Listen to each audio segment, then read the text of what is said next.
يلا بقى ندخل نشوف انا ازاي عملت الزيتون الجميل ده عشان شهر رمضان ان شاء الله. كل سنه وانتم طيبين. يعني هتقولي عاملاه بدري، هو مش بدري ولا حاجه، هي دي ايامه. وطبعا رمضان بيجي بسرعه الايام دي سبحان الله. فيلا ادخلوا شوفوه. بس دايما ايه، كل فتره كده تقلبي الزيتون بتاعك بالمنظر ده كده. ولو عجبكم الفيديو ما تنسونيش في اللايك والاشتراك. ويلا خشوا نشوفوا انا عملت ازاي. بسم الله الرحمن الرحيم، والصلاه والسلام على اشرف المرسلين. ازيكم يا حبايبي، عاملين ايه؟ النهارده ان شاء الله هنعمل مع بعض الزيتون. تمام. بس ان شاء الله كده لو عجبك الفيديو ما تنسونيش في اللايك والاشتراك فضلا وليس امرا. ان شاء الله انا هعمل معاكي الزيتون ده. تمام. الزيتون ده باذن الله كده تكليه على رمضان. تمام. الزيتونه ديت اسمها التفاح. اسمها ايه؟ تفاحه، بتيجي من سينا، وفي موجود منها هنا يعني كتير عند بتوع الزيتون وكده. طبعا احنا عارفين ان الزيتون موجود دلوقتي وموجود بكتره وكده. فايه لو انت حابه تخلليه هتخلليه دلوقتي ان شاء الله وعليكي خير. بس ده احنا بنعمله بقى وبنركنه لرمضان. تمام. اهم حاجه ازاي هتحفظيه، دي اهم حاجه نقطه اقولك عليها الاول عشان ما انساش. برطمان الزيتون ده بعد ما تجهزيه وتظبطيه لازم يتعان في حته ضلمه. دي نقطه مهمه جدا. يعني في ضلفه مطبخ كده تكوني بتخزني فيها شويه حاجات وما بتفتحهاش تحطيه ايه فيه. تمام.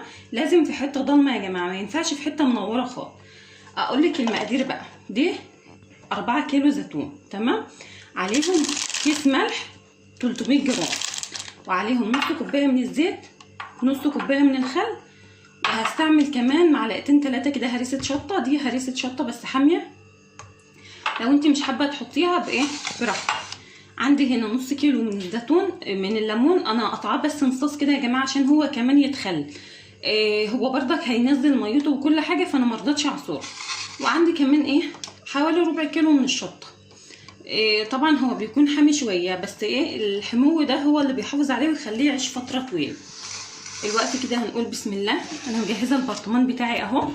وكمان نقطه مهمه، برطمان الزيتون بيكون للزيتون بس. يعني البرطمان ده انا بخلل فيه الزيتون بس، مش بخلل فيه اي حاجه خالص، اي حاجه نهائي. الوقت هحط فيه الملح كده بسم الله.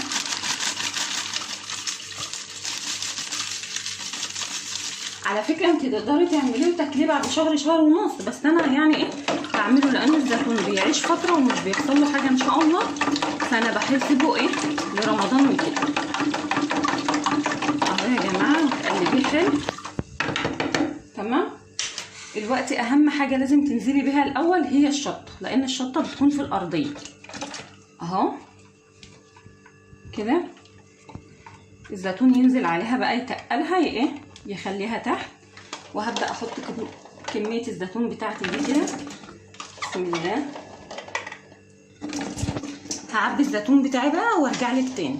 بصوا يا حبايبي، بعد ما عبيت الزيتون بتاعي اهو. تمام. انا عارفه البرطمان ده بياخد كام كيلو، فبكون مظبطه له ايه كميته. بس طبعا زي ما انت شايفه لسه في فراغات اهو، فلسه الزيتون بتاعك هينزل لتحت والميه هتعلى لفوق، فانت دايما خلي مقدار الميه قليل. تمام. الوقت ان شاء الله هنزل بهريسه الشطه الاول اهي. هحطها كده على الوش كده يا جماعه اهوت، عشان انت ممكن حتى بعد فيما بعد ترجعي تزوديه يعني ترجعي تقللي نسبه الميه منه. فبدل ما تعملي الخطوه ديت تخلي نسبه الميه بتاعتك قليله اهو يا جماعه. وهبدا انزل بالليمون بتاعي. شايفه انا بحط الليمون ازاي؟ لحظه الله اقرب لك الكاميرا. شايفه؟ شوفي هنا الشطيطه اهي تحت.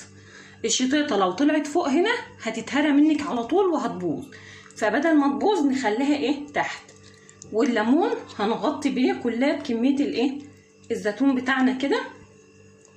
حتى لو لو ما خدش منك كميه الليمون كلها مفيش اي مشكله. فيما بعد لو انت حابه تزوديه زوديه اهو كده. انا قفلت بوزه خالص اهوت. تمام. عشان ما اديش فرصه خالص للزيتون بتاعي انه ايه يقب ويطلع فوق اهو يا جماعه. الوقت بقى على الوش هنزل بالخل. حتى هو ما خدش كميه الخل كلها ولا كميه الزيت اهو، بس لازم يتقفل بشويه خل وشويه من ايه من الزيت، لان انا بصراحه الظاهر كنت مكتره الميه ولو اني كنت مقللاها خالص اهو يا جماعه. فيما بعد بقى لما الكميه بتاعتي تبدا تفور وتنزل مثلا شويه ميه او اي حاجه، هرجع انا ازودها ايه، زيت وخل. بس المهم ان القفله بتاعت البرطمان بتاعتك تكون مقفوله بالايه، بالزيت وبالخل وبالليمون كده. شايفه بقى بوز البرطمان اهو، مفيش ولا زيتونه هتعلى فوق وتقب. تمام. الوقت بقى تقفليه كويس وتحطيه في مكان ضلمه في المطبخ. لازم مكان ضلمه يا جماعه، دي نصيحه والله، لازم مكان ضلمه. واي قناه هتخشي عليها وهتكون بتخلل الزيتون هتلاقيها بتفيدك بايه، بكلمه ان البرطمان بتاعك يكون في حته ضلمه. الوقت بقى نقفل البرطمان بتاعنا ونعينه. ويا رب الوصفه بتاعت النهارده تكون عجبتكم، يا رب ما اكونش طولت عليكم. لو عجبتكم ما تنسونوش في اللايك والاشتراك. مع الف سلامه.